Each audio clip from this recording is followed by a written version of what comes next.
Sometimes responsibility feels noble, like you're doing the right thing by carrying the weight, keeping things together, cleaning up the mess someone else left behind. You got to be Dad's favorite. I got stuck with his mess. But what if that sense of duty is actually breaking you? That's what the episode Jermaine covers.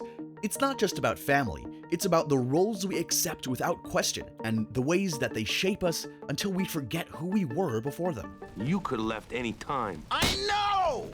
But it's also a reminder that it's never too late to let go, even if it means watching everything you've built burn to the ground. It all starts with a dream. Jake's riding a double-faced Lady Rainicorn, laughing through the sky, when a mysterious box appears. Inside it, his brother, Jermaine, wearing a full-body bear costume and awkwardly hiding a painting. The two realize mid-dream that they're sharing the same space. Whoa, Jermaine? We must be dreaming at the same time again. Yeah. But Jermaine doesn't seem thrilled. He's muttering random Greek words under his breath, avoiding eye contact. Jermaine? You okay, man? No, I'm fine. Everything's fine. And when Jake suggests that they reconnect in the real world, Jermaine quickly agrees, but only half-heartedly. Yeah, sounds great. See you later. Before Jake can say anything else, the dream ends. Jake wakes up, and he can't shake what he just saw. In the dream, Jermaine was wearing a bear suit. I wonder what that symbolizes. Now, as a lot of other creators have already covered, Jermaine is literally wearing the memory of their parents, which is clear from the letters in gravestone shapes on the ears of that bear suit. 2 initials: Joshua, Margaret. Jermaine doesn't mention them. He doesn't have to. The weight is obvious. And as Jake is sipping his morning coffee, he comes to a revelation. I'd hate it if my kids didn't ever see each other. And suddenly, it clicks. We're all getting older. We should go see him now. We might regret it. He doesn't just want to check on Jermaine, he wants to fix something. Something about their family, about their distance, about how long it's been since they've even talked. So he and Finn ride out to find him. But the journey is weirder than expected. The woods surrounding Jermaine's house are infested with demons, petty, angry spirits yelling about stolen cups and missing yo-yos. I want a yo-yo! Give me my cup. Then an arrow flies by, and there, on the other side, Jermaine, still in the bear suit, still tense, still trying to keep everything under control. He pulls them inside the barrier and warns them not to mess anything up. They can't cross the circle. It's made from Dad's old shaman-blessed sage-infused salt. The demons outside? They're trapped for now, but it's fragile. Jermaine's house is cluttered with magical junk from their dad's old missions. Staves, medallions, cups, goblets, you name it. I got a responsibility to all this booty in here. There's the demon, Bryce, in the basement, only kept there by a force field. And the only way for the force field to keep working is for Jermaine to keep flipping a tape, day by day. He's been holding the house and his dad's legacy together by himself, living in isolation with cursed furniture and a crossbow. Much to the surprise of Finn and Jake.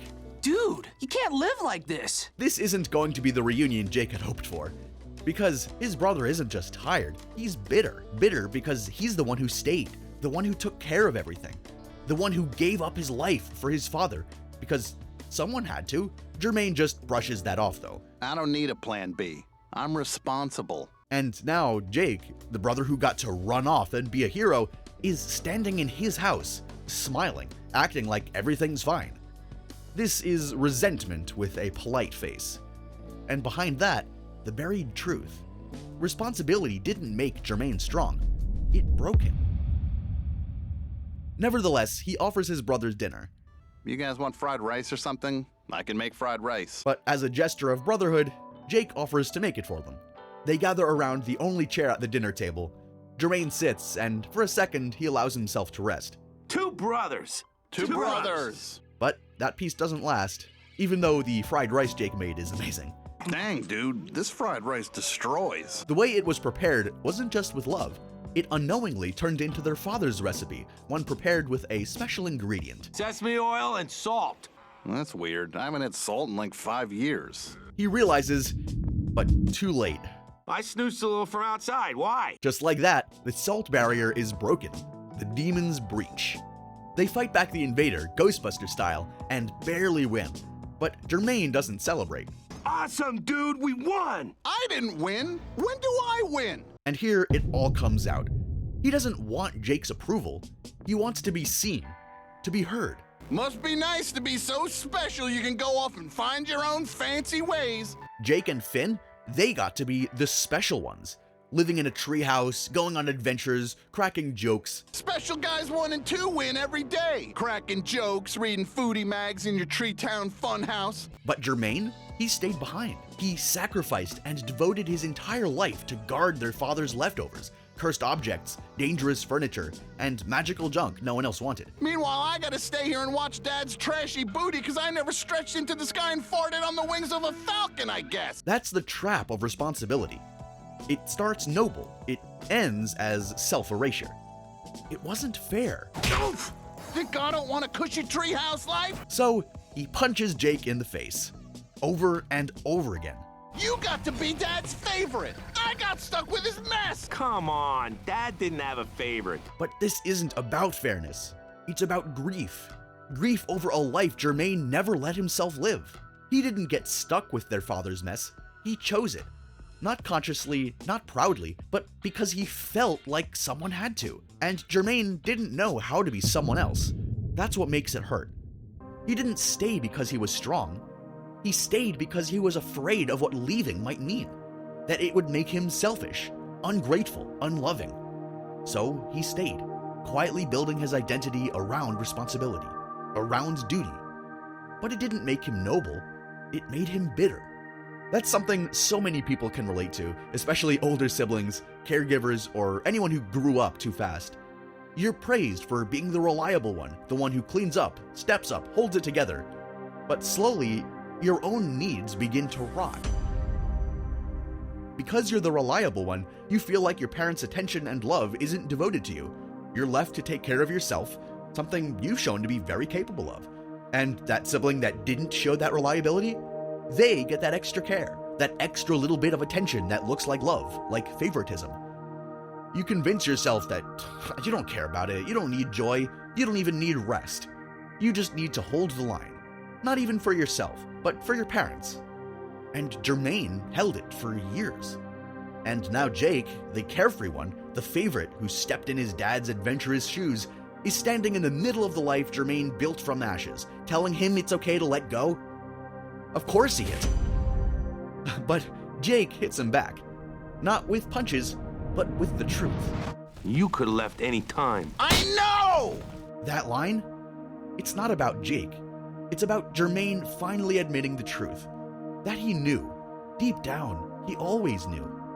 But saying it out loud, that really does take the wind out of him. Because it means that all this pain, all this anger, all this weight, he chose it. That's when the last punch lands, and Jake farts. Loud, childish, stupid. And Jermaine laughs. Not because it's funny, though it is, but because it breaks the spell. It cuts through the resentment.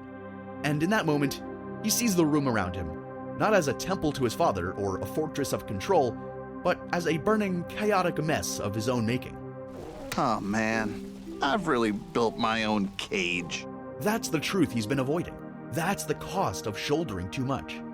Responsibility didn't just isolate him, it made him a prisoner. Of his grief, of his guilt, of his father's shadow. And now the house is on fire. The fire reflects in Jermaine's eyes, but he doesn't flinch. Finn begs him to help save it. Jermaine, you gonna leave me hanging, bro? Jake stares, waiting. And Jermaine? He doesn't run for a bucket. He doesn't reach for the salt. He just watches. And something inside of him lets go. Let it burn. Because maybe this was really the only way out. Maybe the only way to move on was to let it all burn. The three brothers stand together in silence, the flames reflecting off their faces. They don't apologize. They don't fix it. For the first time, they're seeing each other clearly.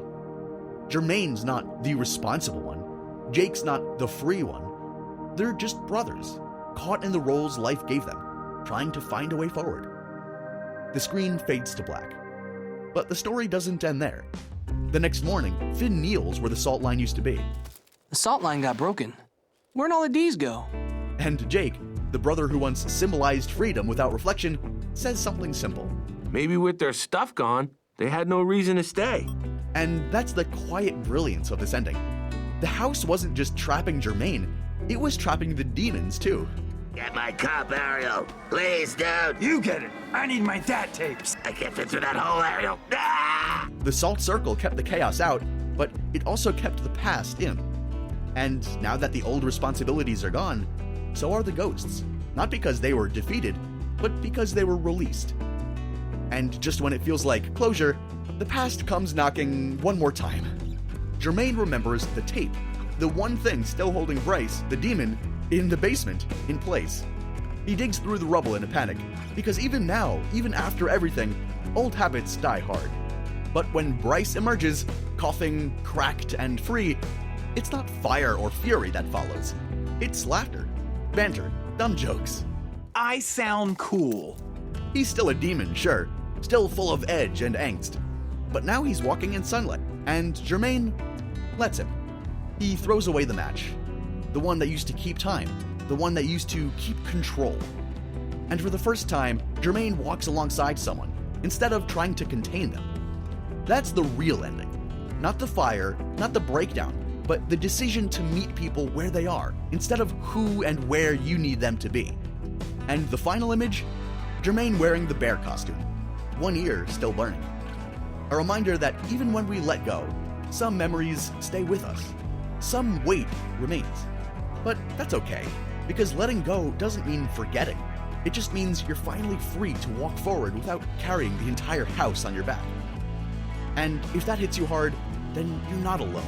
Because this episode isn't just about Jermaine, it's about anyone who's ever built their identity around holding it all together. Anyone who's ever stayed in the fire, not because it made them happy, but because they thought they had to. Responsibility isn't always noble. Sometimes it's just heavy. And if you carry it for too long without asking why, it'll break you. But letting go, letting it burn, that might be the bravest thing you'll ever do. If this episode left you thinking about the weights we all carry, the expectations, the guilt, the roles we inherit, and you want to actually fix it before it's too late, then you'll definitely want to watch this next one. It's about BoJack Horseman and the moment he realized some choices can't be undone. Click here for the view from halfway down and what it teaches before it's too late.